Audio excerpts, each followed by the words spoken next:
Hər kəs salam, mən Murad, həvəskar şahmatçıyam. Bugün şahmat dərsimizin 26-cı dərsidir. Onu qeyd etmək istəyirəm ki, onlayn şahmat dərsləri keçirilir rus və Azərbaycan dillərində. Aşağıdakı nömrələrlə əlaqə saxlaya bilərsiniz. Deməli, bugünkü dərsimizdə biz Petrov müdafiəsindən danışacağıq.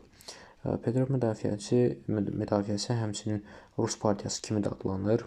Deməli, gedişlərə baxaq. Gedişlər G4, G5, ATF3 və biz burada qaralarla simetrik oynayırıq, ATF6. Biz burada deməli, ağlara tətbiq olunan bir tələdən danışacağıq. Deməli, ağlar burada Y5 piyadasını götürdükdən sonra bu qəbul olunmuş Petrov müdafiəsidir. Biz isə burada öz fiqurumuzu inkişaf edirik, həm də ki, deməli, fiqurlarımızın dəyişməyini təklif edirik. Burada ağlar dəyişdikdən sonra, deməli, ağlar burada məcbur qalır ki, Y4-dəki piyadasını qursunlar. Burada iki gediş var, həm D3-də olar, həm də ki, deməli, at C3-də olar. Amma gəlin biz at C3-ə baxaq, çünki həm fiqur inkişaf olunur, həm də ki, piyada qorunur. Deməli, biz fil C5 oynadıqdan sonra ağlar da çalışırlar, öz fiqurlarını inkişaf eləsinlər və oynayırlar fil C4. Fil C4 əslində burada səhv bir gedişdir, çünki biz burada artıq F2 piyadasına hücumumuzu başladırıq. Biz burada oynayırıq at G4.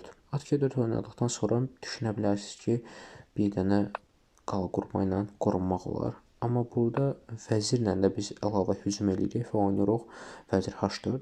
Gördüyünüz kimi həm H2-yə, həm də ki F2 piyadasına hücum edirik. Misal üçün, əgər F2 piyadasını qorumağa çalışsa burada bir gedişə mat qoyuruq. Yox, əgər çalışsa ki, matdan qorunsun ki, bu daha ağıllı bir gedişdir. Biz burada fillə yox, məhz atdan vururuq F2 piyadasını. Vurduqdan sonra görürük ki, biz burada vəzirin üstünə hücum edirik. Vəzirin üstünə hücum edirik. Burada əgər zəif şahmatçı olsa, nəinki zəif, yəni bu tələni bilməsə, görməsə, vəzirini qaçırmağa çalışır. Misal üçün, oynayar vəzir E2. Ya da gəlin biraz daha çətin olsun deyə vəzir F3 oynayaq. Zaten ikisində də eyni mat olur. Və biz burada H3-dəki piyadanı vururuq. Yəni atımızı çəkib şah veririk. Və biz burada görürük ki, bu fil nə qədər böyük bir rol oynayır burada. Ağlar, ağ şah daha doğrusu H1, H2 fərqi yoxdur. Hara getdiysə getsin. Biz burada bir daha belə bir şah veririk. Atdan təzən F2-yə qayıdıb. Burada əgər vəzirlə qorunsalar ki, bu sadəcə şahın ömrünü bir-iki gediş uzadır. Yenə də axırda mat olacaq.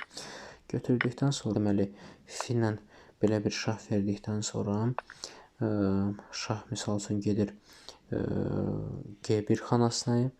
Biz isə buradan belə bir mat qoyuruq. Və yaxud daha tez, əgər bunu da təhlil edeyim daha doğrusu, əgər ağlar daha doğrusu vəzirlə oynasalar E2-yə, yenə də həmçinin eyni şey olur, sadəcə biraz daha tez mat qoyuruq. Burada götürdükdən sonra H2-dəki piyadanı şah misal üçün H1-ə gəldi, buradan şah verib, qayıtdıqdan sonra təzədən biz H1-dən mat qoyuruq. Yəni, axır əvvəl ağlar qalib gəlir.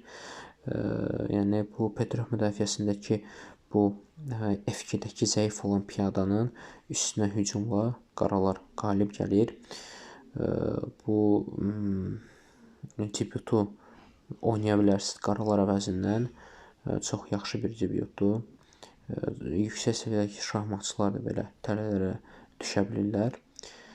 Yəni, belə bu dərslik bu qədər. Sağ olun, gələn dərslərə görüşənədək.